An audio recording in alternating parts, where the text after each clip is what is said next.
हरिः ओम्। नमोऽस्तु अनन्ताय सहस्रमूर्तये सहस्रपादाक्षिशिरोरुबाहवे सहस्रनाम्ने पुरुषाय शाश्वते सहस्रकोटियुगधारिणे नमः। अभ्रमं भङ्गरहितं अजडं विमलं सदा आनन्दतीर्थमतुलं भजे तापत्रयापहं तपस्वाध्याय शुश्रूषा कृष्णपूजारतं मुनिं विश्वेशमिष्टदं वन्दे परिव्राट् चक्रवर्तिनम् आपादमौलिपर्यन्तं गुरूणामाकृतिं स्मरेत् तेन विघ्नाः प्रणश्यन्ति सिद्ध्यन्ति च मनोरथाः। श्रीगुरुभ्यो नमः। हरि ओम्।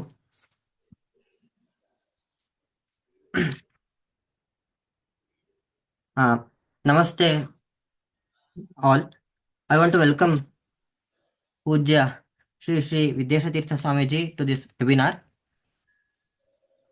I would also like to welcome Srinidhi Acharya, who is present here as Adhyaksha, and Dhananjay Acharya, who gave this opportunity to us to present. And welcome to all my fellow students who will be presenting their learnings today. And a warm welcome to all the audience also.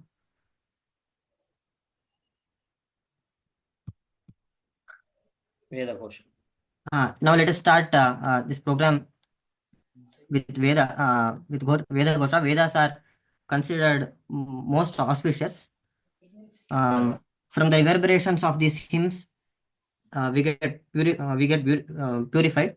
So let us start by Veda Gosha. I would like to call Arvinda and Atula for doing Veda Gosha.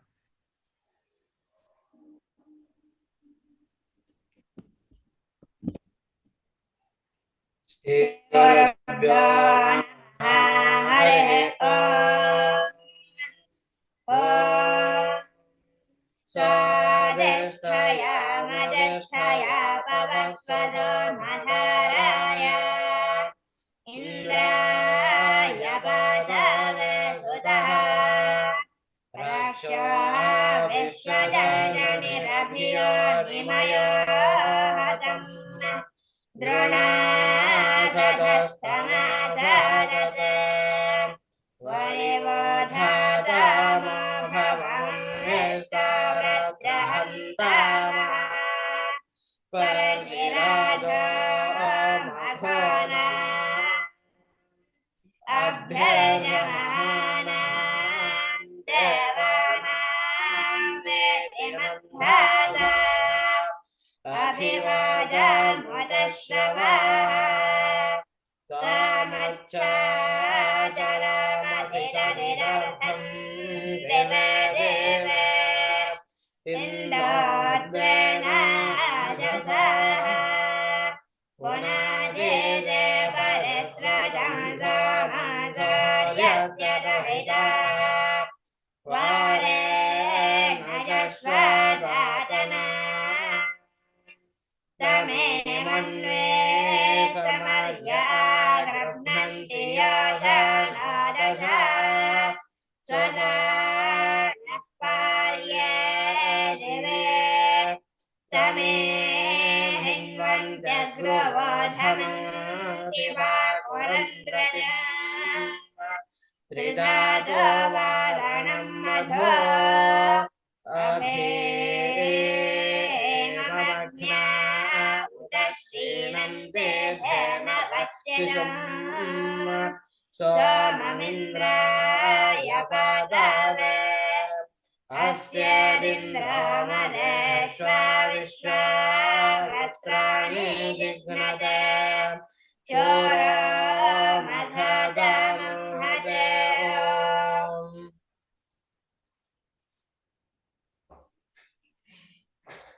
Now, I would like Pujya Swamiji to light the deepa and start the program. Ganga Sindhu Saraswati Godavari Narmada Krishna Bhimarati Phalgu Sarayushi Gandaki Gomati Kaveri Kapila Prayaga Gidija Netravati Ityadayo Yadashri Haripata Pankata Bhavaha Kuruvantu No Mangalam. Today Swamiji has come to this occasion, and as we all know, Swamiji has graciously graciously blessed us with his presence since the beginning of Purna Pramati and Anandavana. He spends his invaluable time to patiently teach us various Shastra, Grantha, and also conducts exams. He has also extended his kindness by helping us financially in many aspects. I would I would like to request him to give us his Anugraha Sandesha. व्यासाय भवनाशाय श्रीशाय गुणराशये हृद्याय शुद्धविद्याय मध्वाय च नमो नमः। अभ्रमं भङ्गरहितम् अजडं विमलं सदा आनन्दतीर्थमतुलं भजे तापत्रयापहम्। आपादमौलिपर्यन्तं गुरूणाम् आकृतिं स्मरे तेन विघ्नाः प्रणश्यन्ति सिद्ध्यन्ति च मनोरथाः। ब्रह्म अवलोकधिषणम् ಪುರುಷಂ ವಿಧಾಯ ಮುದಮಾಪದೇವಃ ಎಂಬುದಾಗಿ ಭಾಗವತದಲ್ಲಿ ಒಂದು ಮಾತಿದೆ. ಸೃಷ್ಟಿಕರ್ತ 84 ಲಕ್ಷ ಯೋನಿಯಲ್ಲಿ ಬೇರೆ ಬೇರೆ ಪಶು ಪಕ್ಷಾದಿಗಳನ್ನ ಸೃಷ್ಟಿ ಮಾಡಿದರೂ ಕೂಡ ಅವನಿಗೆ ತೃಪ್ತಿಯಾಗಿಲ್ಲ. ಯಾಕೆಂದ್ರೆ ಸೃಷ್ಟಿಕರ್ತಾರನಾದ, ಸೃಷ್ಟಿ ಮಾಡಿದ ನಂತರ ಮತ್ತೆ ಪಾಲನೆ ಮಾಡ್ತಕ್ಕಂತಹ ತಂದೆ ಸ್ಥಾನದಲ್ಲಿರುವ ಭಗವಂತನನ್ನು ಗುರುತಿಸುವ ಶಕ್ತಿ ಏನು ಮಾಡಿದ್ರು ಕೂಡ ಉಪಕಾರ ಮಾಡಿದ್ರು ಕೃತಜ್ಞತೆಯಿಂದ ಸ್ಮರಿಸಬೇಕು. ಆ ಕೃತಜ್ಞತೆಯಿಂದೇ ಆ ಬೇರೆ ಯಾವ ಪಶು ಪಕ್ಷಿಯನ್ನು ಇಲ್ಲಿ ಬಂದು ಕೂಡ ತಂದೆಯನ್ನು ಗುರುತಿಸಿ ಕೃತಜ್ಞತೆ ಸಮರ್ಪಣೆ ಮಾಡುವ ಮನೋಭಾವ ಇರುವುದಿಲ್ಲ. ಯಾಕೆ ಬುದ್ಧಿಯೇ ಅಂತಹದ್ದಿರುವುದಿಲ್ಲ. ಯಾವಾಗ ಪುರುಷನನ್ನ ಪರಮಾತ್ಮನನ್ನು ಗುರುತಿಸುವ ಶಕ್ತಿ ಬುದ್ಧಿಶಕ್ತಿಯುಳ್ಳ ಆ ಪುರುಷ ಮಾನವನನ್ನು ಸೃಷ್ಟಿ ಮಾಡಿದಾಗ ಬಹಳ ಸಂತೃಪ್ತಿ ಪಟ್ಟ ಎಂಬ ಮಾತು ಭಾಗವತದಲ್ಲಿ ಬರ್ತದೆ. ಹಾಗಾಗಿ ಬೇರೆ ಯಾವ ಪಶು ಪಕ್ಷಿ ಯೋನಿಯಲ್ಲಿ ಬಂದರೂ ಕೂಡ ನಮಗೆ ಆತ್ಮೋದ್ಧಾರಕ್ಕೆ ಬೇಕಾಗಿರ್ತಕ್ಕಂತಹ ಬುದ್ಧಿಶಕ್ತಿ, ಇಂದ್ರಿಯ ಒಂದು ಪಾಠವ ಇದೆಲ್ಲ ಇರುವುದಿಲ್ಲ. ಅದು ಮನುಷ್ಯ ದೇಹದಲ್ಲಿ ಮಾತ್ರ ಇರುತ್ತದೆ. ಅಂತಹ ಮನುಷ್ಯ ದೇಹದಲ್ಲಿ ನಾವು ಒಳ್ಳೆ ವಾತಾವರಣದಲ್ಲಿ ಇರುವಾಗ ಜ್ಞಾನ ಸಂಪಾದನೆ ಮಾಡಲಿಕ್ಕೆ ನಾವು ಕಲಿಬೇಕು. ಜ್ಞಾನ ಸಂಪಾದನೆ ಮಾಡುವಂತಹ ಒಂದು ಹವ್ಯಾಸ, ಒಳ್ಳೆ ಹವ್ಯಾಸ ನಮಗೆ ಬೇಕು. ಯಾಕೆಂದ್ರೆ ಇಹತೇ ಅವೇದೀತ್ ಅಥ ಸತ್ಯಮಸ್ತಿ ನಚ ಇಹ ಅವೇದೀತ್ ಮಹತೀ ವಿನಷ್ಟಿ ಅಂತ ಸರ್ವಕಾರ ಉಪನಿಷತ್ತು ಆರ್ಷವಾಣಿ ನಮ್ಮನ್ನು ಎಚ್ಚರಿಸ್ತಾ ಇದೆ. ಇಲ್ಲಿ ಒಂದು ಒಳ್ಳೆ ವಾತಾವರಣದಲ್ಲಿ ಭಗವಂತ ನಮ್ಮನ್ನು ಸೃಷ್ಟಿ ಮಾಡಿದ್ದಾನೆ. ಇವಾಗ ನಾವು ಆ ಭಗವಂತನ ತಿಳ್ಕೊಳ್ಳಿಕ್ಕೆ ಪ್ರಯತ್ನ ಪಟ್ರೆ, ಸಂಪಾದನೆ ಮಾಡಿದ್ರೆ ಆತ ಸತ್ಯ ಶಬ್ದ ಶುಭ ನಮಗಾಗ್ತದೆ. ನಚೇದಿಹಾವೇದಿ ಇಷ್ಟೆಲ್ಲ ಅನುಕೂಲ ಅವಕಾಶ ಇದ್ರೂ ಕೂಡ ನಾವು ಉಪೇಕ್ಷೆ ಮಾಡಿ ಜ್ಞಾನ ಸಂಪಾದನೆ ಮಾಡಲಿಕ್ಕೆ ಪ್ರಯತ್ನ ಪಟ್ಟಿಲ್ಲ ಅಂದ್ರೆ ಖಂಡಿತವಾಗಿ ದೊಡ್ಡ ಹಾನಿ, ನಮಗೆ ದೊಡ್ಡ ನಷ್ಟ ಅಂತ ಎಚ್ಚರಿಕೆಯನ್ನು ಕೊಡ್ತಾ ಇದೆ. ಅಂತಹ ನಮ್ಮ ಜ್ಞಾನದಲ್ಲಿ ಪರವಿದ್ಯಾ ಅಂತ ಒಂದಿದೆ.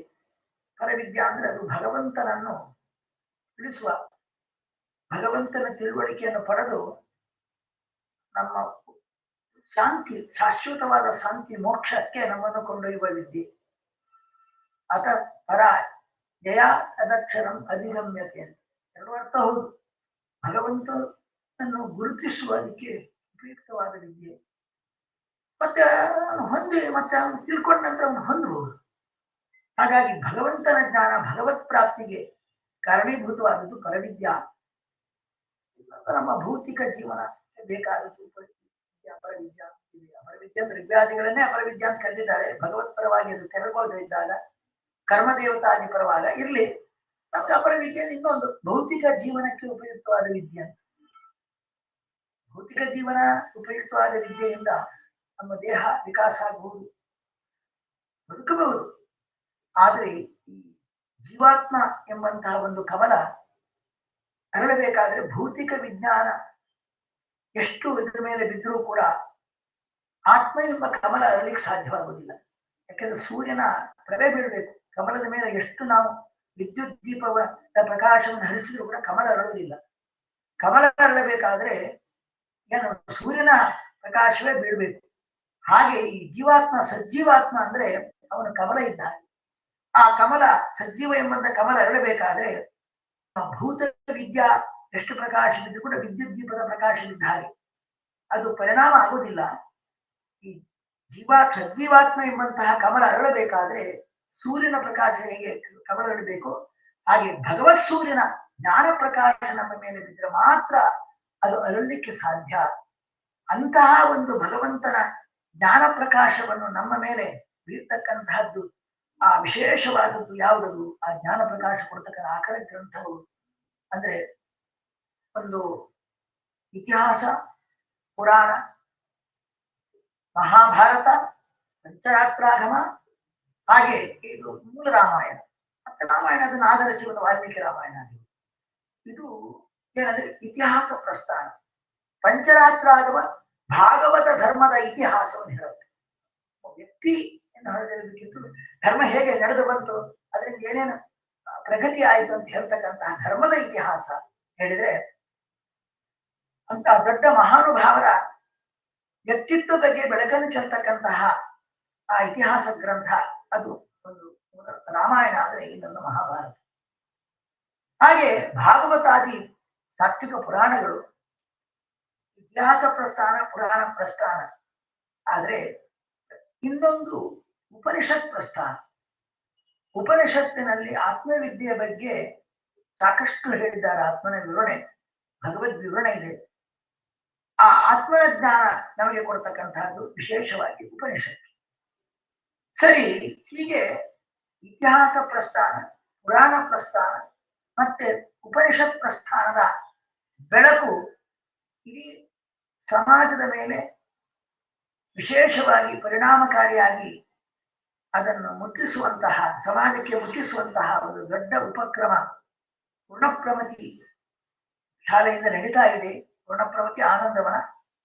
ವಿಶೇಷವಾಗಿ ಅದರ ಮಟ್ಟಿಗೆ ಪ್ರಕರಣ ಗ್ರಂಥಗಳನ್ನು ಕೂಡ ಆಂಗ್ಲ ಮಾಧ್ಯಮದಲ್ಲಿ ಇತಿಹಾಸ ಪ್ರಸ್ಥಾನ, ಪುರಾಣ ಪ್ರಸ್ಥಾನ, ಉಪನಿಷತ್ ಪ್ರಸ್ಥಾನವನ್ನು ಆಂಗ್ಲ ಭಾಷಾ ಮಾಧ್ಯಮದಿಂದ ಒಂದು ಸಮಾಜಕ್ಕೆ ಮುಟ್ಟಿಸುವಂತ ಒಂದು ದೊಡ್ಡ ಪ್ರಯತ್ನ ಪೂರ್ಣಪ್ರಮತಿ ಶಾಲೆಯಿಂದ ನಡೀತಾ ಇದೆ ಅಂದ್ರೆ ಕೇಳಿ ನಮಗೆ ತುಂಬಾ ಸಂತೋಷವಾಯಿತು. ಹಾಗೆ ಪ್ರಕರಣ ಗ್ರಂಥಗಳು ಅಂದ್ರೆ ಶಾಸ್ತ್ರೇಕ ದೇಶ ಸಂಬಂಧವಾದ ಶಾಸ್ತ್ರ ಉಪಕಾರಕ ಅಂದ್ರೆ ಯಾವುದೇ ಒಂದು ಬೇರೆ ಬೇರೆ ಪುರಾಣದಲ್ಲಿ ಆಗಲಿ ಶಾಸ್ತ್ರದಲ್ಲಿ ಆಗಲಿ ಬಂದ ಪ್ರಮೇಯ ಅಥವಾ ಪ್ರಮಾಣದ ಚಿಂತನ ಬಗ್ಗೆ ವಿಶೇಷವಾಗಿ ವಿಮರ್ಶೆ ಮಾಡ್ತಕ್ಕಂತಹ ಪರೀಕ್ಷಾ ಗ್ರಂಥ ಅಂದ್ರೆ ಪ್ರಕರಣ ಗ್ರಂಥ. ಅದು ಕೂಡ ಈ ಆಂಗ್ಲ ಮಾಧ್ಯಮದಿಂದ ಅದನ್ನು ಕೂಡ ಮುಟ್ಟಿಸುವಂತಹ ಒಂದು ವ್ಯವಸ್ಥೆ ಪೂರ್ಣಪ್ರಮತಿ ಶಾಲೆ ಕೈಗೊಂಡದ್ದು ತುಂಬಾ ನಮಗೆ ಸಂತೋಷವಾಗಿದೆ. ಈಗಿನ ಕಾಲದಲ್ಲಿ ಎಲ್ಲಾ ಕಡೆಯಲ್ಲೂ ಗುರು ಉಪಸಕ್ತಿ ಮಾಡಿ ನಿಜವಾಗಿ ಕೂಡ ಪಾಠ ಕೇಳಿ ಅದನ್ನು ಮಾಡೋದು ಹಿಂದಿನ ಕಾಲದಲ್ಲಿ ಇತ್ತು. ಇವಾಗ ಕರೋನಾ ಹಾವಳಿ ಆದ ನಂತರ ಜನರಿಗೆ ಅಭ್ಯಾಸ ಆಗಿಬಿಟ್ಟಿದೆ, ಕೂತ್ಕೊಳ್ಳೇನೆ ಕೇಳಬೇಕು ಆರಾಮ ಆಗ್ಲಿ ಅಂತ. ಆದ್ರೆ ಏನು ಕೇಳದೇ ಇರೋಕ್ಕಿಂತ ಆನ್ಲೈನ್ ಅಲ್ಲಿ ಕೇಳೋದು ಖಂಡಿತ ಉತ್ತಮ. ಆದ್ರೆ ಗುರುಪಸಕ್ತಿ ಬೇಕೇ ಬೇಕು. ಆನ್ಲೈನ್ ಅಲ್ಲಿ ನೀವು ಕೇಳಿದ್ರು ಕೂಡ ಅನೇಕ ಸಂಶಯಗಳು ಬಂದಾಗ ಯಾರು ಪ್ರವಚನ ಮಾಡಿದ್ದಾರೆ ಅವ್ರ ಹತ್ರ ಬಂದು ಕೇಳಿ ಚರ್ಚೆ ಮಾಡಿ ಹಿತಗೊಳಿಸ್ಬೇಕು. ಇದು ಏನಂದ್ರೆ ಒಂದು ಕೇಳಿ ಶ್ರವಣ ಮಾಡಿದಾಗ ಮತ್ತೆ ಜಿಜ್ಞಾಸ ಹುಟ್ಲಿಕ್ಕಿದು ಪೂರಕ ಅಷ್ಟೇ. ನಿಮಗೇನೂ ಜ್ಞಾನವೇ ಇರುವುದಿಲ್ಲ ಅಂತ ಆದ್ಮೇಲೆ ಆವಾಗ ಏನು ನೀವು ಪ್ರಶ್ನೆ ಮಾಡ್ಲಿಕ್ಕೆ ಹೆಚ್ಚಿನ ಜ್ಞಾನವನ್ನು ಪಡೆಯಲಿಕ್ಕೆ ಅವಕಾಶವೇ ಇಲ್ಲ. ಹಾಗಾಗಿ ಅಜ್ಞಾನವನ್ನು ಹೋಗಲಾಡಿಸ್ಲಿಕ್ಕೋಸ್ಕರ, ನಿಮಗೆ ವಿಷಯದ ಜಿಜ್ಞಾಸಕ್ಕೆ ಪೂರಕವಾಗಿದೆ ಅಜ್ಞಾನವನ್ನು ಹೋಗಲಾಡಿಸ್ಲಿಕ್ಕೋಸ್ಕರ ಆನ್ಲೈನ್ ಮಾಧ್ಯಮದಿಂದ ಇದರ ಪ್ರಸಾರ ನಡೀಬೇಕು. ತದನಂತರ ವಿಶೇಷ ಜಿಜ್ಞಾಸ ಬಂದಾಗ ಗುರುಪಸಕ್ತಾದಿಗಳನ್ನು ಮಾಡಿ ವಿಶೇಷವಾಗಿ ಜ್ಞಾನ ಸಂಪಾದನೆ ಮಾಡಲಿಕ್ಕೆ ಒಂದು ಪೂರಕವಾದದ್ದು ಈ ಒಂದು ಮಾಧ್ಯಮ, ಈ ಒಂದು ವ್ಯವಸ್ಥೆ ಅಂತ ನಾವು ತುಂಬಾ ಸಂತೋಷದಿಂದ ಆಂಗ್ಲ ಮಾಧ್ಯಮದಿಂದ ಪೂರ್ಣಪ್ರಮತಿಯ ವಿದ್ಯಾರ್ಥಿಗಳು ಹಾಗೆ ಕ್ರಮೇಣ ಆನಂದವನದ ವಿದ್ಯಾರ್ಥಿಗಳು ಕೂಡ ಆಂಗ್ಲ ಮಾಧ್ಯಮದ ಮೂಲಕ ಈ ಪ್ರಕರಣ ಗ್ರಂಥದ ಬಗ್ಗೆ, ಉಪನಿಷತ್ತಿನ ಬಗ್ಗೆ, ಇತಿಹಾಸದ ಬಗ್ಗೆ, ಪುರಾಣದ ಬಗ್ಗೆ ಇದೊಂದು ಒಳ್ಳೆ ಮಕ್ಕಳಿಗೂ ಒಂದು ಒಳ್ಳೆ ಟ್ರೈನಿಂಗ್ ಆಗುತ್ತೆ, ಜನರಿಗೂ ಇದು ಉಪಯುಕ್ತ ಆಗುತ್ತೆ. ಇದು ಒಳ್ಳೆ ಪರಿಣಾಮಕಾರಿಯಾಗಿರ್ತಕ್ಕಂತಹ ಒಂದು ವ್ಯವಸ್ಥೆ ಅಂತ ನಾನು ತುಂಬಾ ಸಂತೋಷದಿಂದ ಪೂರ್ಣಪ್ರಮತಿ ಈ ಆಡಳಿತ ವರ್ಗದ, ಶಾಲೆಯ ಆಡಳಿತ ವರ್ಗದವರ ಈ ಒಂದು ನಿರ್ಧಾರ ಏನಿದೆ ತುಂಬಾ ಸಂತೋಷದಿಂದ ಅದನ್ನು ಅಭಿನಂದಿಸ್ತಾ ಇದ್ದೇವೆ. ಯಶಸ್ವಿಯಾಗಿ ನಿರಂತರವಾಗಿ ಇದು ಈಗ ಶನಿವಾರ ಆದಿತ್ಯವಾರ ಇದನ್ನ ಒಂದು ವ್ಯವಸ್ಥೆ ಮಾಡೋದು ಅಂತ ಅವರು ಇಟ್ಕೊಂಡಿದ್ದಾರೆ. ಅದು ಹೆಚ್ಚಿನ ಜಿಜ್ಞಾಸುಗಳು ಅದು ಇದ್ದಾಗ ಪ್ರತಿನಿತ್ಯ ಕೂಡ ನಡೆಸಬೇಕು. ನನಗಂತೂ ಈ ಪೂರ್ಣಪ್ರಮತಿ ವಿದ್ಯಾರ್ಥಿಗಳಿಗೆ ಮತ್ತೆ ಆನಂದವನ ವಿದ್ಯಾರ್ಥಿಗಳಿಗೆ ಈ ಮಾಧ್ಯಮದಿಂದ ಒಳ್ಳೆ ಟ್ರೈನಿಂಗ್ ಕೊಡ್ಬೇಕು ನೀವು. ಮಕ್ಕಳಿಗೆ ಅಭ್ಯಾಸ ಆದಾಗಂತೆ ಸಮಾಜಕ್ಕೂ ಜ್ಞಾನ ಮುಟ್ಟಿಸ್ತದೆ. ಇದು ನಿರಂತರವಾಗಿ ಈ ಪೂರ್ಣಪ್ರಮತಿ ಮತ್ತು ಆನಂದವನದ ವಿದ್ಯಾರ್ಥಿಗಳು ಈ ಒಂದು ಆಂಗ್ಲ ಮಾಧ್ಯಮದಿಂದ ಶಾಸ್ತ್ರವನ್ನು, ಪ್ರಕರಣ ಗ್ರಂಥವನ್ನು ಸಮಾಜಕ್ಕೆ ಮುಟ್ಟಿಸುವಂತಹ ಕಾರ್ಯ ತುಂಬಾ ಶ್ಲಾಘನೀಯವಾದದ್ದು, ತುಂಬಾ ಉಪಯುಕ್ತವಾದದ್ದು. ಅದು ಚೆನ್ನಾಗಿ ನಡೆಯಲಿ.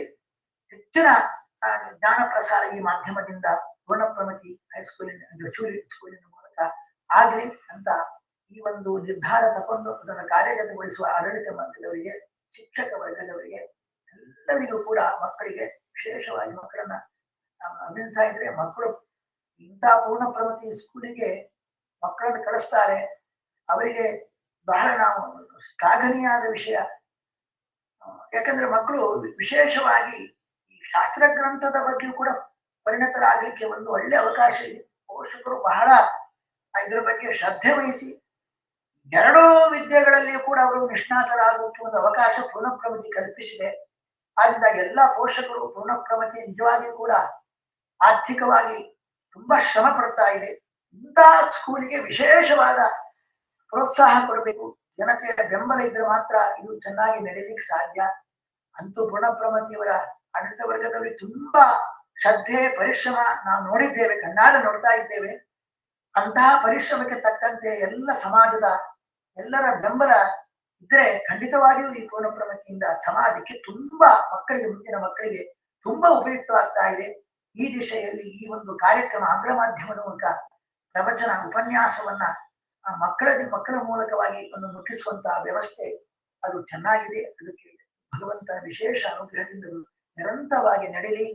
ಸಮಾಜಕ್ಕೆ ಅದರಿಂದ ವಿಶೇಷವಾದ ಜ್ಞಾನ ಜಾಗೃತಿ ಉಂಟಾಗಲಿ. ಮಕ್ಕಳು ಕೂಡ ಎಲ್ಲಿ ಹೋದರೂ ಕೂಡ ಇಂತಹ ಒಂದು ಆಂಗ್ಲ ಮಾಧ್ಯಮದಿಂದ ವಿಶೇಷವಾಗಿ ರೀತಿಯಲ್ಲಿ ಪ್ರವಚನ ಮಾಡುವ ಶಕ್ತಿ. ಯಾಕಂದ್ರೆ ಬೇರೆ ಇದರಲ್ಲೆಲ್ಲ ನಾವು ನೋಡ್ತೇವೆ, ಅಲ್ಲಿ ಪ್ರಮೇಯಗಳು ಇದೆಲ್ಲ ಅಷ್ಟಕ್ಕಷ್ಟೇ. ಆದ್ರೆ ಆಂಗ್ಲ ಭಾಷಾ ಮಾಧ್ಯಮ ಮಾತ್ರ ಬಹಳ ಇದೆ. ಆ ಭಾಷಾ ಮಾಧ್ಯಮ ಹೇಳುವ ಶೈಲಿಗೆ ಜನ ಮಾರು ಹೋಗ್ತಾರೆ. ಆದ್ರೆ ಇಲ್ಲಿ ಹಾಗಾಗಬಾರ್ದು. ಪೂರ್ಣಪ್ರಮತಿಯಲ್ಲಿ ಭಾಷೆಯೂ ಚೆನ್ನಾಗಿರ್ಬೇಕು, ಎಲ್ಲ ದೃಷ್ಟಾಂತವೂ ಕೂಡ ಹೇಳುವ ರೀತಿ ಶೈಲಿಯೂ ಚೆನ್ನಾಗಿರ್ಬೇಕು. ಪ್ರಮೇಯ ಅಂತೂ ಮೊದಲು ಚೆನ್ನಾಗಿದ್ದೇ ಇದೆ, ಪ್ರಮೇಯ ಅಂತೂ ಚೆನ್ನಾಗಿದೆ. ಅದನ್ನ ಹೇಳುವ ಮಾಧ್ಯಮ ಚೆನ್ನಾಗಿರ್ಬೇಕು, ಶೈಲಿ, ಆ ದೃಷ್ಟಾಂತದ ಶೈಲಿ ಮಾಧ್ಯಮ. ಇದೊಂದು ಮಕ್ಕಳಿಗೆ ಒಂದು ಒಳ್ಳೆ ತರಬೇತಿ ಆಗ್ತದೆ. ಹಾಗಾಗಿ ಈ ಪೂರ್ಣಪ್ರಮತಿ ಇದ್ರೆ ಖಂಡಿತವಾಗಿ ಮುಂದುವರಿಸ್ಕೊಂಡು ಹೋಗ್ಬೇಕು ಅಂತ ಹೇಳ್ತಾ ಯಶಸ್ವಿಯಾಗಲಿ ಈ ಕಾರ್ಯಕ್ರಮ ಅಂತ ಹೇಳ್ತಾ ನಮ್ಮ ಮಾತನ್ನು Krishna.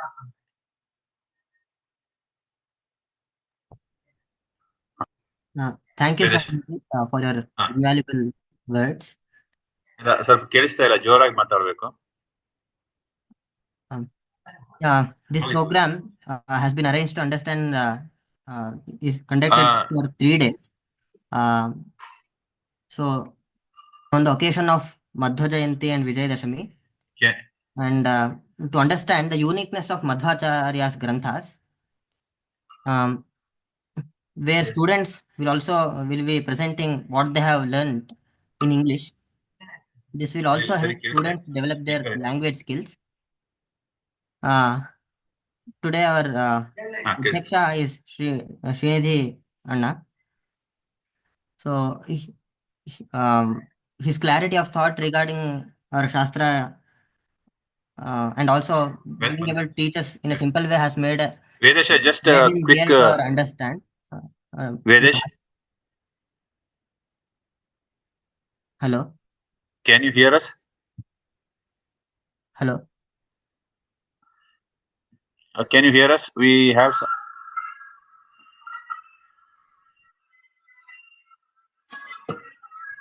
Can you hear us? Yeah. Everybody Okay, else fine. can hear, no? So we are having some trouble hearing you. That is the reason why we asked you. Okay. Please. You heard the Anugraha Sandesha of Swamiji, right? Yes. You completely heard. ಕೇಳಿಸ್ತಲ್ಲ? ಸ್ವಾಮಿಗಳದ್ದು ಅನುಗ್ರಹ ಸಂದೇಶ ಪೂರ್ತಿ ಕೇಳಿಸ್ತಲ್ಲ? ಕೇಳಿಸಿದೆ ಎಲ್ಲ ಕೇಳಿಸ್ತಿದೆ. ಸರಿ. Okay. ತುಂಬಾ ಶುದ್ಧವಾಗಿ ಎಲ್ಲ ಪ್ರತಿಯೊಂದು ಅಕ್ಷರವೂ ಕೇಳಿಸಿದೆ. ಸರಿ. ಇಲ್ಲಿ ನಮಗೆ ಒಂದ್ ಸ್ವಲ್ಪ ಇದು ಸ್ಪೀಕರ್ ಪ್ರಾಬ್ಲಮ್ ಇದೆ, ಅದಕ್ಕೆ ಮಾತಾಡೋದು ತುಂಬಾ ನಿಧಾನಕ್ಕೆ ಕೇಳಿಸ್ತಾ ಇದೆ. ಸೊ ಅಷ್ಟೇ. ಅದೇ ಅಲ್ಲೇನೋ ಪ್ರಾಬ್ಲಮ್, ಉಳಿದವ್ರಿಗೆಲ್ಲ ಕೇಳಿಸಿದೆ. ಕೇಳಿಸ್ತಿದೆ. ಬೇಕಿದ್ರೆ ಒಂದ್ಸಲ ಲೀವ್ ಮಾಡಿ ಇನ್ನೊಂದ್ಸಲ ಜಾಯ್ನ್ ಆದ್ರೆ ಇನ್ನೂ ಸ್ವಲ್ಪ ಕ್ಲಾರಿಟಿ ಸಿಗ್ಬೋದು. Okay, you can continue, Videsh. So Srinidhi Anna will give his remarks and conclude after the presentation of the three students. So I would like to welcome you once again. With this, let us begin the program. Now, firstly, I would like to call upon Vijayendra to explain about the Grantha Katha Lakshana. Shri गुरुभ्यो नमः। नृसिंहमखिलाज्ञानतिमिराशिशिरद्युतिं सम्प्रणम्य प्रवक्ष्यामि कथालक्षणमञ्जसा। श्रियः कमितुराम्य चरणाम्बुरुहद्वयं यथाबोधं विधास्यामः कथालक्षणपञ्चिकाम्। भ्रमं भङ्गरहितं वचडं विमलं सदा आनन्दतीर्थमतुलं भजेतापत्रयापः। Shri Gurubhyo Namaha. Now, I am going to tell about the Katha Lakshana, which is one among the Dasha Prakaranas, which are written by Sri Madhwacharya. In this Grantha, he describes about Katha and its categories. The three categories are listed as Vada, Jalpa and Vitanda. Here, Katha means that discussion. Discussion is known as Katha. And the three categories are Vada, Jalpa and Vitanda. So let us try to understand them in simple terms. So Vada means Tattva Nirnaya Muddishya Kevalam Guru Shishyayoho is known as Vada. It means that the discussion between a student and a teacher is known as Vada Katha. And Kathanyesham api satam Vadaha. Vada is also known as the discussion between two sajjanas. And we can also say that Vas Samite Shubha. Meaning, it means that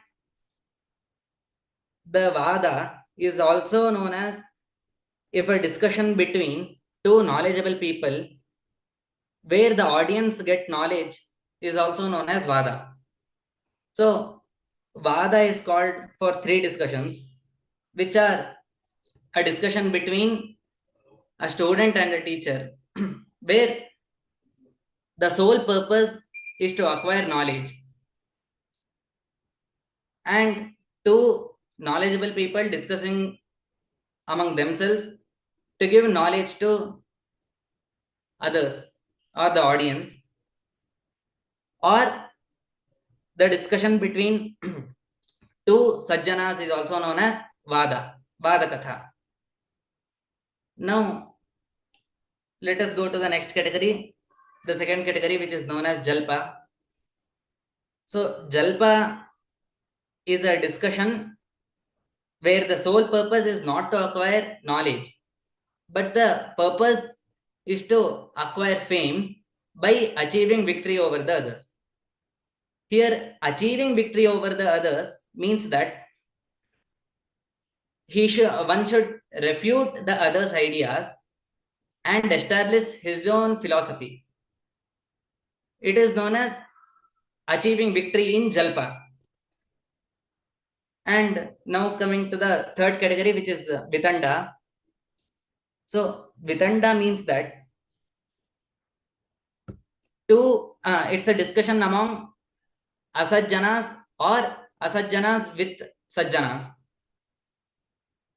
Here the discussion takes place like this.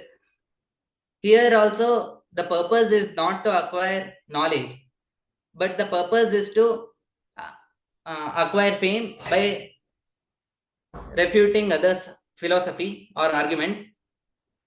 Here, achieving victory means that he should, as stated in Jalpa, we said that achieving victory over the other means that one should refute the other's arguments and establish his own ideas. But in Vitanda, Vitanda, achieving victory is known as just to refute the other's ideas or other's philosophy. Here, achieving victory. So, it is known as Tattvameshu Niguhitam. Vitanda tu Savamanyaihi Tattvameshu Niguhitam. He should not establish his own ideas as the asajjana or the prativadi who is there. He can be asajjana. So, he should not establish his own philosophy there. And now let me elaborate a bit more on the Vadakatha, the process of Vadakatha. If a prativadi or a knowledge seeker asks any question, then Prishtena Agamevadau Vaktavyaha. If he asks any question, then one should, the Vadi or the other should always give the verbal testimony as the Pramana for what he says. Why should he do like that? As the verbal testimony itself says that Naisha Tarkena Matirapaneya Ityaha Shrutihi. So we should not give any logical inference as pramana to what we say, but we have to give verbal testimony as pramana. By giving that, the prativadi who is there, he can again give another verbal testimony for what he says. By doing that, the vadi or the knowledgeable person who is answering him, he says that, or he should give the verbal testimony and another interpretation. If he gives another interpretation, the interpretation should always be in sync with the sadagamas. If it should be in sync with the interpretation, should be in sync with sadagamas, then he has to know that which are the sadagamas. So the sadagamas are listed as Rigyajus Samatharvascha Bharatam Pancharatrakam Moola Ramayanam Chaiva Samprochante Sadagamaha Anukulaya Etesham Techa Prokta Sadagamaha Anye Duragama Nama Tairna Sadhyam Hi Sadhyate. So Rigveda, Yajurveda, Samaveda, Atharvaveda, Mahabharata, Pancharatra, Moola Ramayana are known as Sadagamas, and other agamas which help us to understand these are also known as Sadagamas. Other than these which are there, they all are Duragamas. So by this pramana or by this sadagamas, one should always interpret the agamas such that the interpretation always are in sync with the sadagamas. By doing this, one should always give the knowledge seeker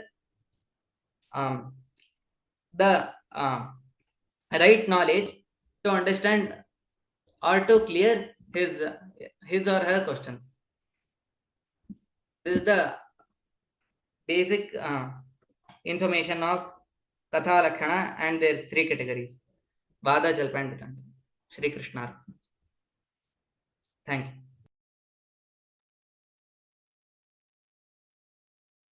you. Thank you, Vijayendra, for a very informative talk about Katha Lakshana and their categories, three Kathas, Vada, Jalpa and Vitanda. So we got to know how a debate happens and what are the three kinds of debate, and why one should always debate to get only information. Now let us move on to the next topic. Now I would like to call upon Akshobhya to talk about and to introduce about the PrakaranaGrantha called Upadhi Khandana. Shri Gurubhyo Namaha. Yontah Pravishya Mama Vachamimam Prasuptam Sanjeevayatyakila Shakti Dharaswadhamna Anyan Shahasta Charana Shravanatvagaadin Pranan Namo Bhagavate Purushaya Tubhyam Narayano Gandaguna Nityeka Nidaya Kritihi अशेषदोषरहितः प्रीयतां कमलालयः अभ्रमं भङ्गरहितमजडं विमलं सदा आनन्दतीर्थमतुलं भजेता पत्रयापहं तपस्वाध्याय शुश्रूषा कृष्णपूजारतं मुनिं विश्वेशमिष्टदं वन्दे परिविराट् चक्रवर्तिनम्. Namaste. I am Akshobhya. Today I am on the occasion of Vijay Dashami. I am going to give a brief introduction of Upadhi Khandana, which is written by Madhwacharya. The philosophy proposed by Madhwacharya is Dvaita philosophy, and for that philosophy the opposition philosophy is Advaita, and the central doctrine of Advaita is Atmaikya, that is Brahma is only the ultimate reality. There are three major concepts in Advaita. They are Ajnana, Upadhi and Mithyatva. Ajnana is avidya that projects the world over Brahma, and Upadhi is an adjunct factor which bifurcates Brahma into Jiva and Jagat, and Mithyatva is neither real nor totally unreal. So by these three concepts, the status of the world is explained in Advaita.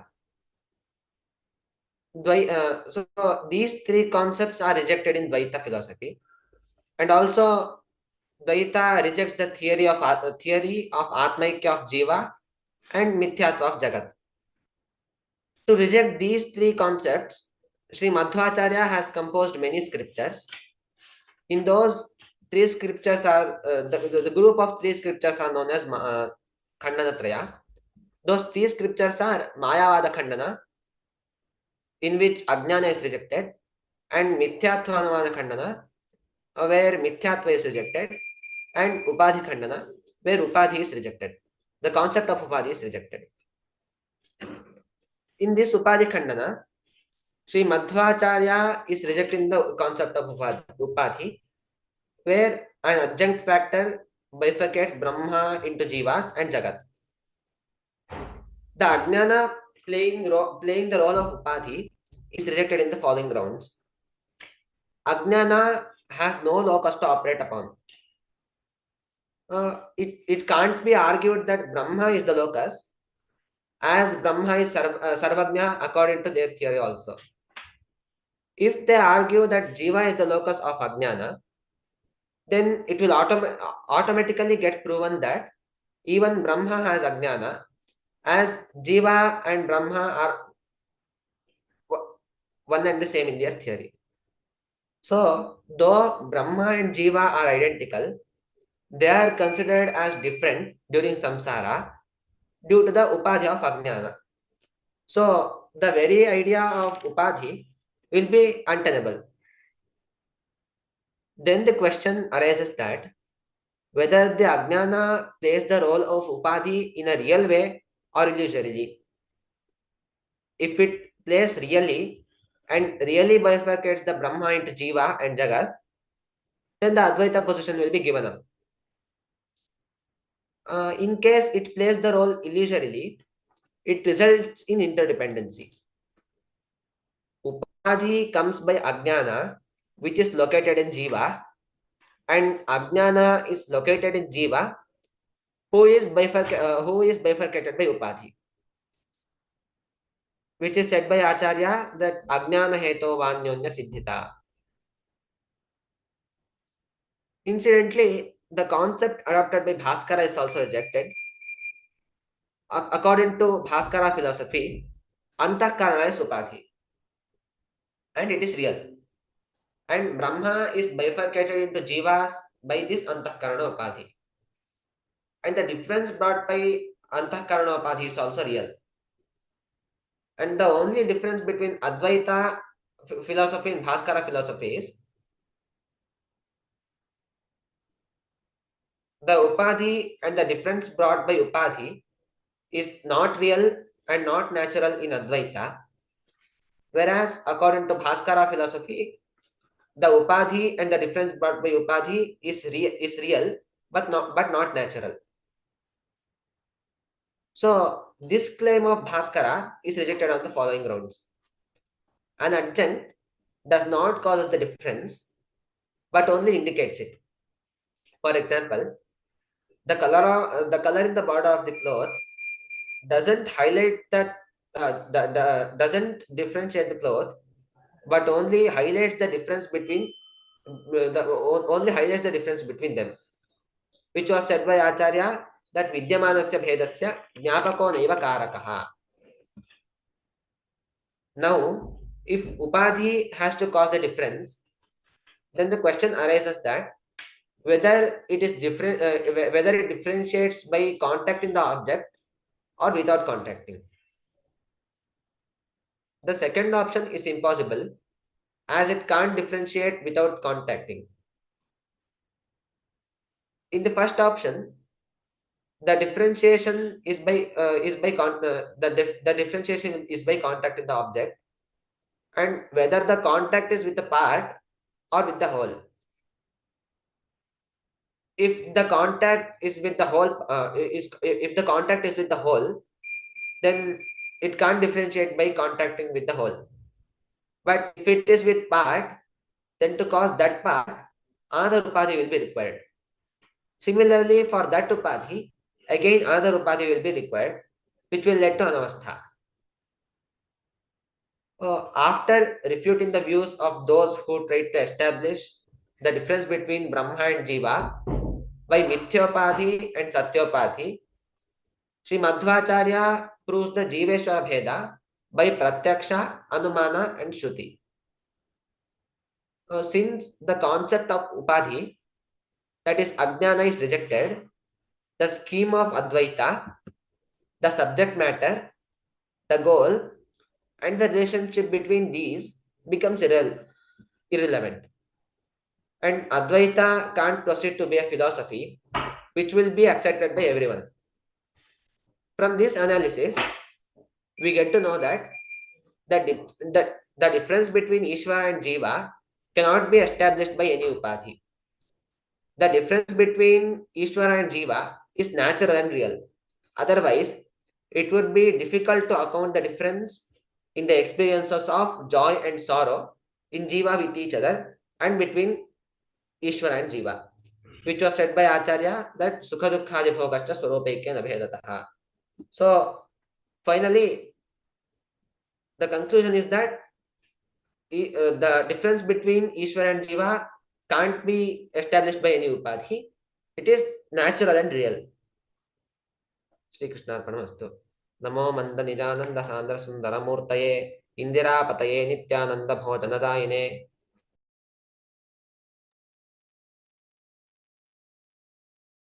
Thank you, Akshobhya, for a wonderful explanation about Upadhi Khandana, a brief introduction to Upadhi Khandana. And now the last presentation is about Tattva Sankhya, and I would like to welcome Arnava for this presentation. योऽन्तः प्रविश्य मम वाचमिमां प्रसुप्तां सञ्जीवयत्यखिलशक्तिधरस्वधाम्ना अन्यांश्च हस्तचरणश्रवणत्वगादीन् प्राणान्नमो भगवते पुरुषाय तुभ्यं यो विप्रलम्भ विपरीतमतिप्रभूतान् वादान् निरस्य कृतवान् भुवि तत्त्ववादम् सर्वेश्वरो हरिरिति प्रतिपादयन्तम् आनन्दतीर्थमुनिवर्यमहं नमामि स्वतन्त्रमस्वतन्त्रं च द्विविधं तत्त्वमिष्यते स्वतंत्रो भगवान् विष्णुर्भावाभावोद्विधेतरत्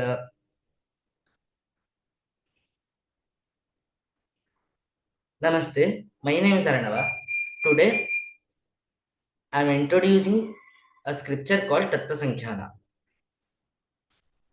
Let's start this introduction by discussing about name Tattva Sankhya. So the name Tattva Sankhya is a compound word. If we split it, we will get two words, Tattva and Sankhya. Tattva, which means real entity. The categorization of real entity is called as Tattva Sankhya. Some other philosophers categorize tattvas in a undisciplined manner. So by this scripture, Srimadacharya has showed the real way, the best way of categorization of tattvas.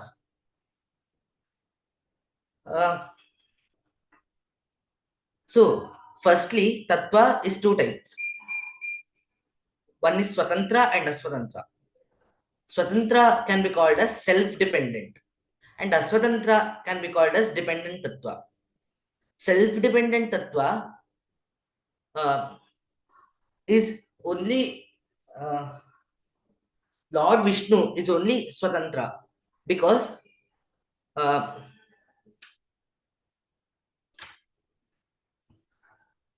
here the swatantra means swatantra. He should be self-dependent for his nature and for his activities, and he should be self-dependent for his an object of valid knowledge. For its nature means swarupa, and for its activity means pravritti, and he should be self-dependent for his valid knowledge, which means prama vishayatva. By saying this, swarupa pravritti pramiti, who will be self-dependent on these things, he will be swatantra. From goddess Lakshmi to other jivas, everybody are dependent on Lord Vishnu. So only swatantro Bhagavan Vishnu, only Lord Vishnu is swatantra. Then Srimadacharya categorized the dependent category, which means aswatantra. So aswatantra is two types, bhava and abhava. Bhava can be called as existing category, which will be further discussed. Now I will first explain about, I will be explaining about absence category, which means abhava. So absence are three types: pragabhava, pradhamsabhava, sadabhava. Prag pradhamsa sadatvena trivido bhavaishyate. These absence can be categorized as three parts. One is absence period to the creation, and second one is absence after destruction, which means pradhamsa bhava, and absence forever, sadabhava. For an example, pragabhava, which means absence period to before period to creation. Before creation of a pot, there will be pragabhava of that pot, and absence after destruction. If I destroy a pot, then that pot's pradhamsa bhava has been started. Then absence forever, which sadabhava, which will be a man having a horn, or a horse having a horn. These are examples for three abhavas. Then the existing category are two types, chetana and achetana. Chetanas are those who are able to pursue the knowledge, and achetanas are those who are not able to pursue the knowledge. So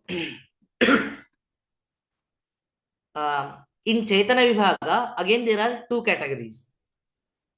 Those are sorrow experiencing category and sorrow non-experiencing category. In sorrow non-experiencing category, only goddess Lakshmi, goddess Lakshmi has never experienced sorrow, so she is asprishta, dukkha asprishta. And then in dukkha sprishtas, there are again two categories. Those are sprishta dukkha or vimuktaha. Sprishta dukkha means who are experiencing the sorrow, and vimuktaha means who have been liberated. In again Dukkha Samstha, there are two types, Mukti Yogya and Ayogya. Mukti Yogya are those who are able to pursue the moksha, and Ayogya are those who are not able to pursue the liberation. These are like this. Acharya has categorized Chetanas. Then Acharya says that who are able to pursue liberation, they are Devarsha Pitrapanaraha. Devas means gods, and Rishis means sages, and Pitras means our monarchs, and Naras Pas means Pantiti Paha, who are the best kings, and Naraha means best amongst the men. These 5 people are eligible to liberation. Like this, Srimad Acharya has said Chetana Vibhaga, then now explains about Achetana Vibhaga. In Achetana Vibhaga, there are 3 types, Nitya, Anitya, and Nitya Nitya. Nitya is eternal, and Anitya means non-eternal. This Nitya Nitya category is unique category only defined by Madhwacharya. These category can be said as eternal come non-eternal, which are some parts of these Nitya Nitya are eternal and some parts are non-eternal. So Nityas are only Vedas. Eternal are Vedas only are eternal, and Nitya Nitya, which is eternal come non-eternal, there are 3 types, Purana, Kala, Prakriti. We will take an example of Kala. The hourly or minutely time which we see now are non-eternal, but the whole path of Kala is eternal. Like this, even Puranas and Prakriti are described as eternal and non-eternal. Then Srimad Acharya says सृष्टिस्थितिः संहृतिश्च नियमो ज्ञानबोधने बन्धो मोक्ष सुखं दुःखं आवृत्तिर्ज्योतिरेव च विष्णुदास्य समस्तस्य समासो व्यासयोगतः. So as mentioned in Tattvavada, ya etat paratantram tu sarvameva hares sada vashamityeva janati samsaran muchyate saha. Lord Vishnu has full is controlling all the creations and all the deaths in our universe. There are like this who will be thinking that Lord Vishnu is the creator, Lord Vishnu is the destroyer, like this. By this knowledge, the man who had got this knowledge can go and pursue the liberation. Like this, Srimad Acharya has categorized all real entities in this Tattva Sankhya Grantha. Shri Krishna Arpanamastu.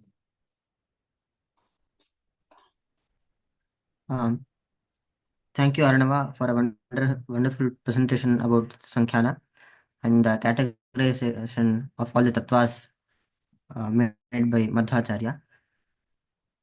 Now, I would like to request Srinidhanna to give us his concluding remarks. How much time do I have?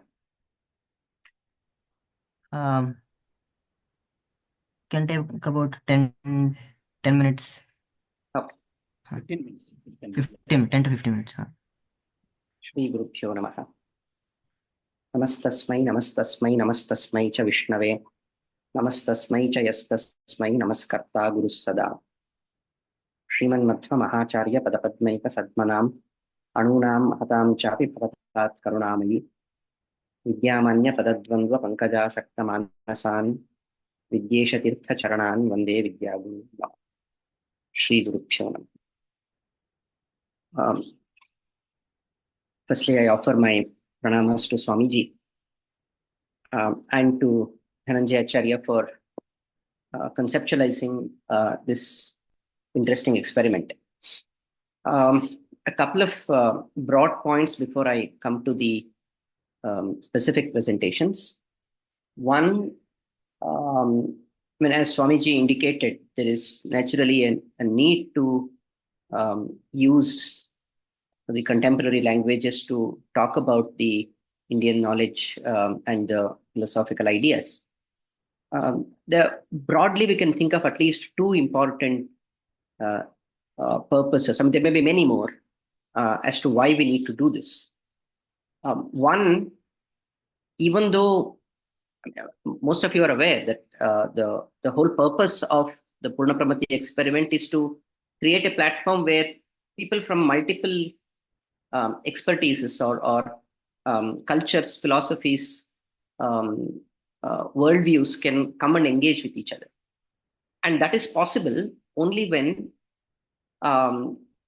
if you have different scholars or practitioners who are able to appreciate what the other has in their minds in terms of their concepts, ideas, languages, terminologies, and all of that.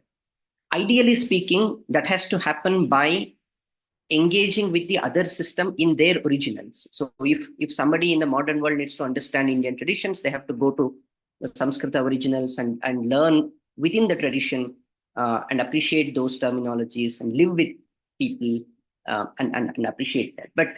And similarly the other way, if we want to learn, let's say, the Western and modern philosophies or ideas, we have to actually learn in that language with those people.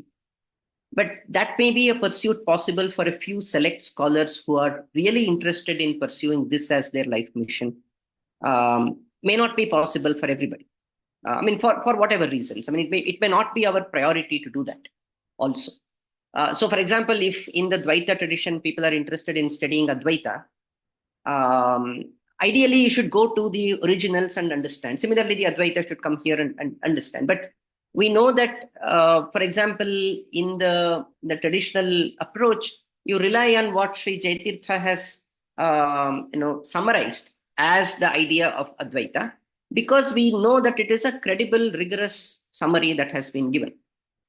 So the ability to appreciate another system and present it in a language sometimes serves the purpose of this bridge, where we are not able to actually go and study the original in the fullest possible extent, but we are not compromising on the quality and getting that.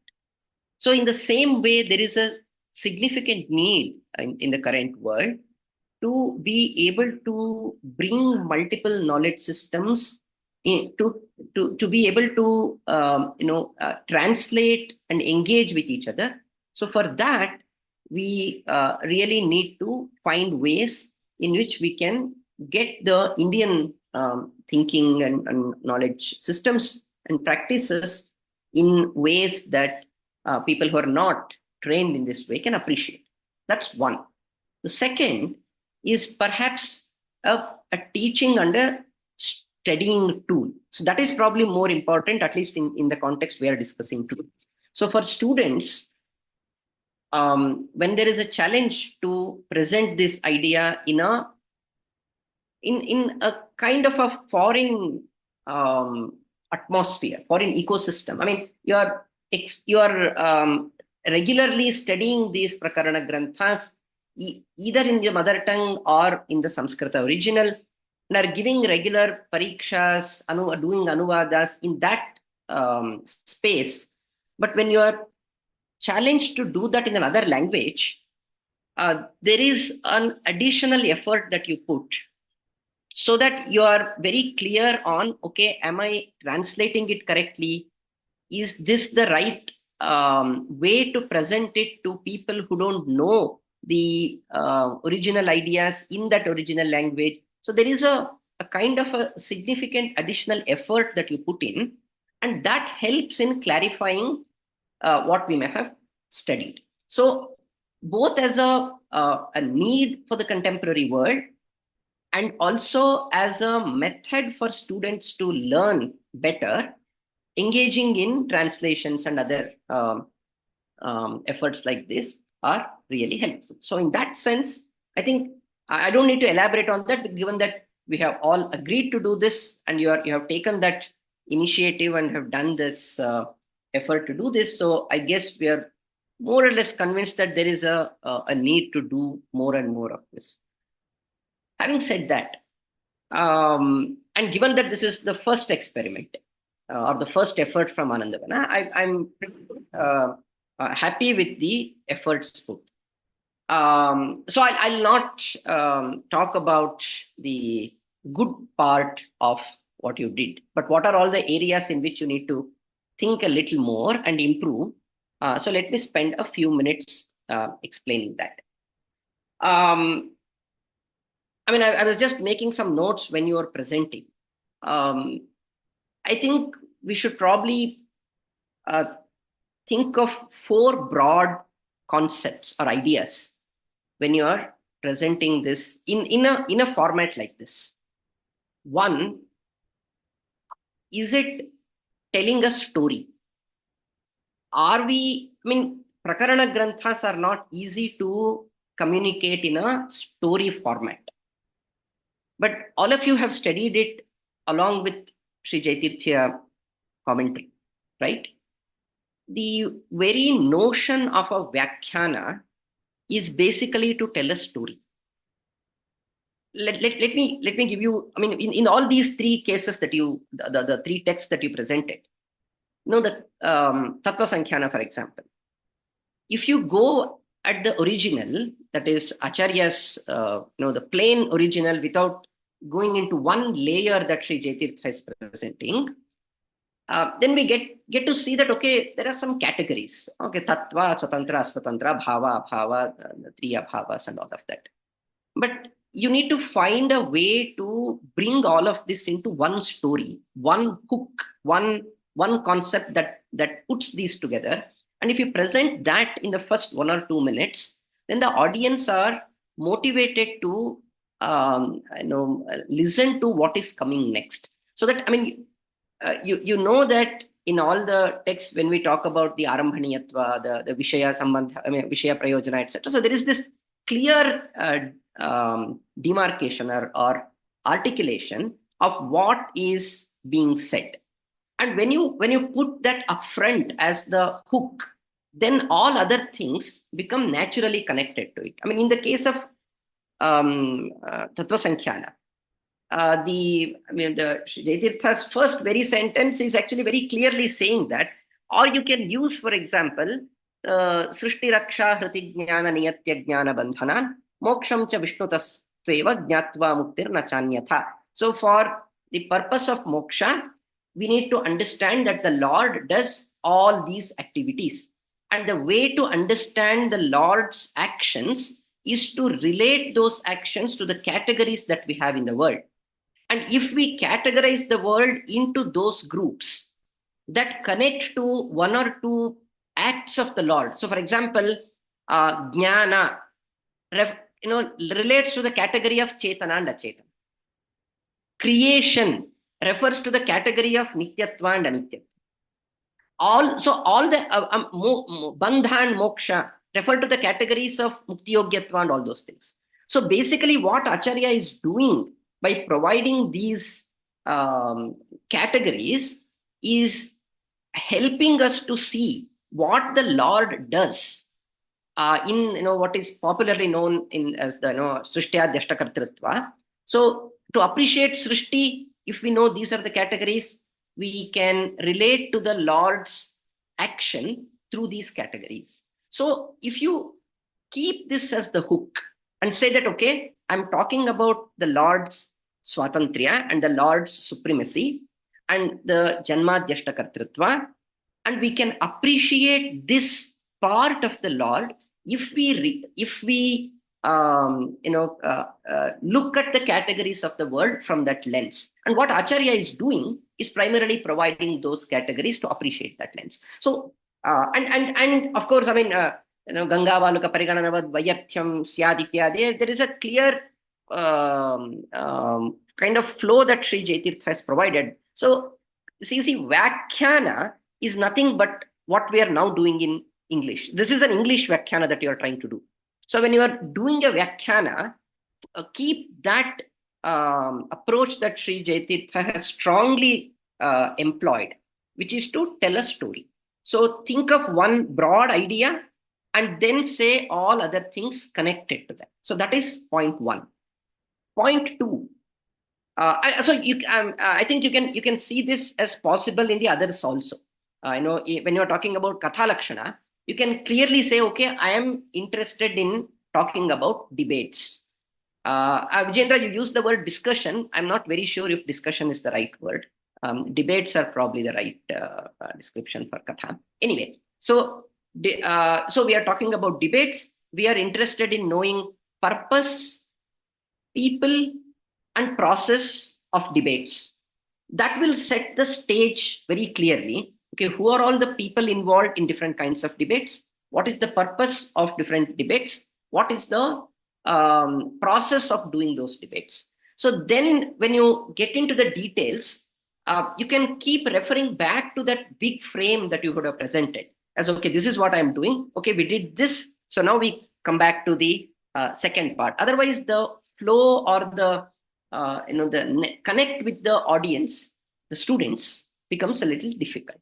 So that is the story part that I was talking about. The second part is the simplistic or the simple presentation.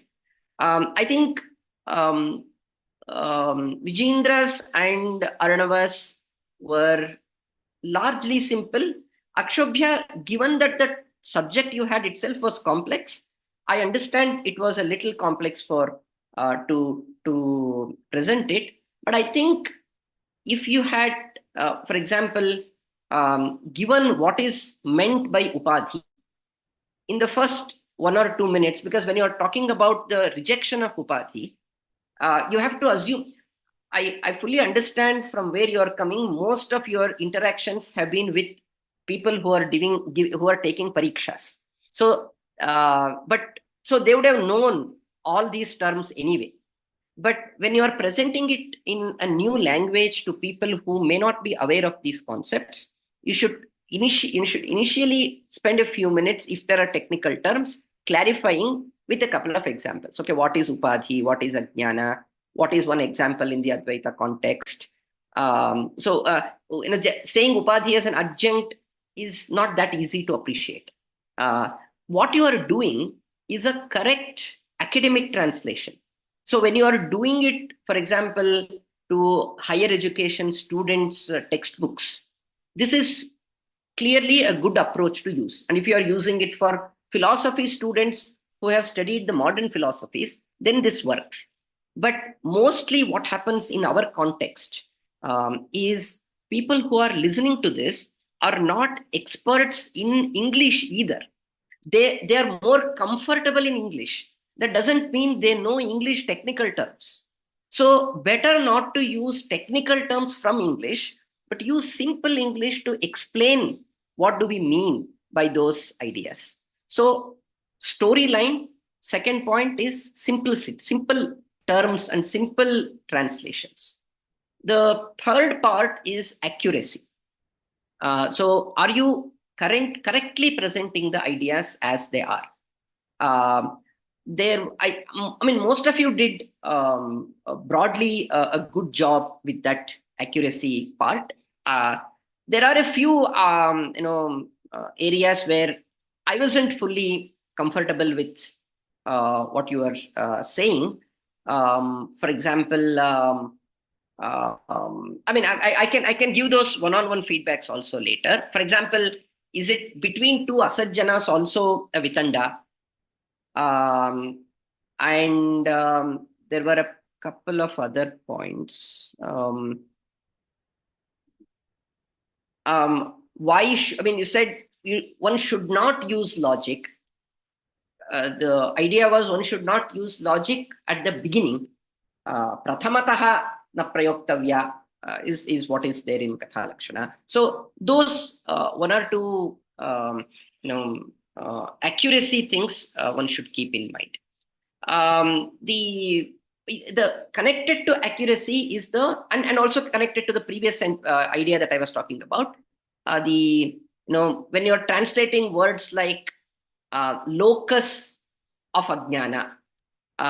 So again, I mean, this is similar to the earlier problem. Locus is also not a very commonly understood term when you're especially presenting to audience who are not trained in philosophy of science or philosophy or higher education in philosophy. So who is getting affected by ajnana is a much simpler way of saying this. And one thing that you need to keep in mind when translating to English terms is the problem of mistranslating because of the biblical influence on English.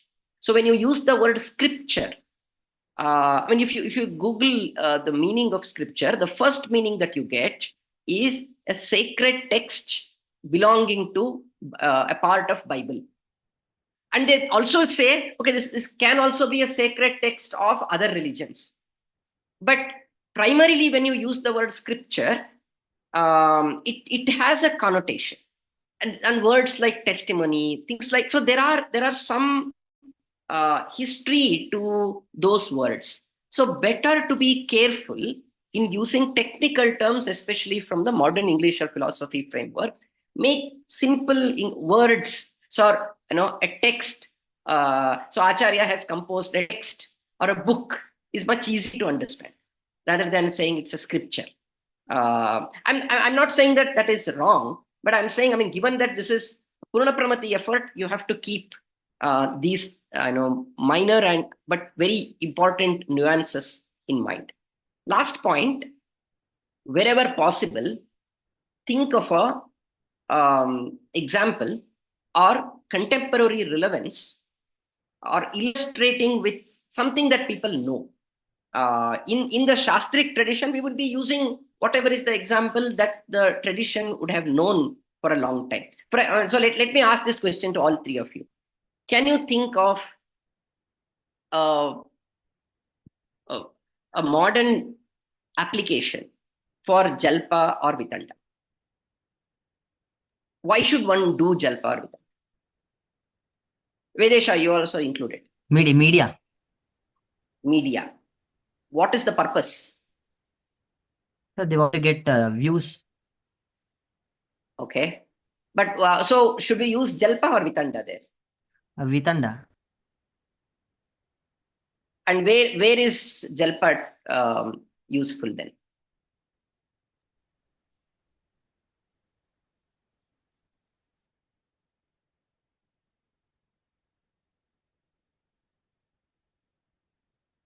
Think about it. I mean, you may not be able to give an immediate answer. But my point is, so when you are talking about these technical concepts, I mean, if you're talking about Upadhi Khandana, it may be difficult to think of a contemporary application. I mean, it is an eternal subject of debate. So there is a debate going on between Dvaita and Advaita, and so on, and you're presenting some parts of it. That's not a problem. But aspects like Tattva Sankhya, Katha Lakshana do have a lot of other useful insights that they can provide us with. So when you are attempting these translations or 10-minute presentations, if you can think of those ideas, that become a little more engaging, interesting, and also challenging for you people to think. That's all. So overall, very good effort. And I really hope that it takes much more rigor and focus in your efforts also to reach to higher levels of making it a high quality presentation. That should also help your regular learning and also address some of the modern needs or gaps. Okay, thank you. Thank you, Acharya. Sripadana Pranamya. Thank you, Sridhanda. So, as we know, this is our first step into introducing Shastra by speaking in English. So, wherever we have spoken and made an Anuvada, the other person who is listening is always an acharya and or who knows Shastra. So this is our first experiment. So we will assure you, I will assure that all of us will get ready in the next presentation for presenting in a better way to understand all the common people. And uh, thank you, Shanita.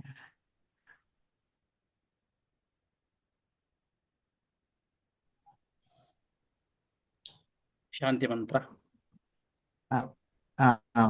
We will conclude this program by Shanti Mantra. Vote of thanks to Swamiji and audience.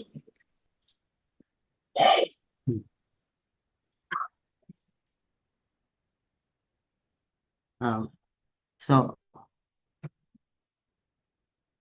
I once again thank Swamiji who came in the first session, first part of the session, and um, um, gave an Anugraha Sandesha and blessed us. And I also thank all the Srinidhi Anna, Dhananjay Acharya, um, and all the audience also who listened patiently. And thanks to all of you. Okay, Shanti mantra.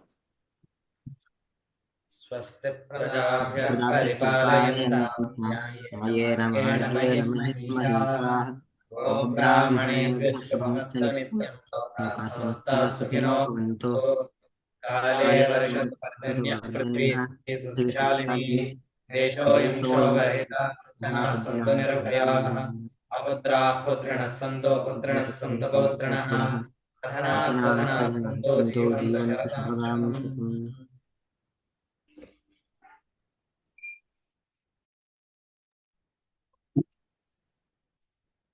Also.